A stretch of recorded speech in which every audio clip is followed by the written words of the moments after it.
YouTube চ্যানেলে আজকে আমি একটা নতুন রেসিপি নিয়ে এসেছি। রুই মাছ ডাঁটা দিয়ে রান্না করব। দেখুন এবং পাশে থাকুন, লাইক কমেন্ট এবং শেয়ার করবেন। আমাদের সাদা তেল গরম করা হয়ে গেছে, মাছ ছেড়ে দেবো। আমাদের মাছ এখন এক পিস ভাজা হয়ে গেছে, এটাকে উল্টে নেব।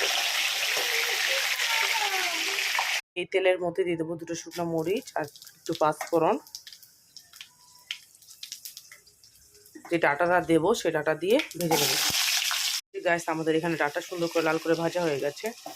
এখানে আমি অ্যাড করব সরিষা, জিরা বাটা, রসুন বাটা এবং পেঁয়াজ বাটা। এটাকে আমি সুন্দর মতো কষিয়ে নেব। লবণ, হলুদ এবং মরিচ গুলিয়ে এখানে দিয়ে দেবো। স্বাদ মতো চিনি অ্যাড করব।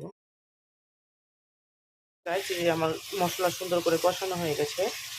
এখানে আমি জল অ্যাড করব ঝোলের জন্য। পরিমাণ মতো জল দিয়েছি। এটাকে আমি সুন্দরভাবে ঢেকে দেব। দেখুন সুন্দর মতো জলগুলো ফুটে গেছে। এখন আমি ভেজে রাখা মাছগুলো এখানে অ্যাড করে দেব। সব মাছ দিয়ে দিয়েছি। এটা আমি 2 মিনিটের জন্য ঢাকা দিয়ে দেব। আমাদের রেসিপিটা এখন হয়ে গেছে। এটাকে আমি এখন পরিবেশন করব। দেখুন কত সুন্দর একটা কালার এসেছে।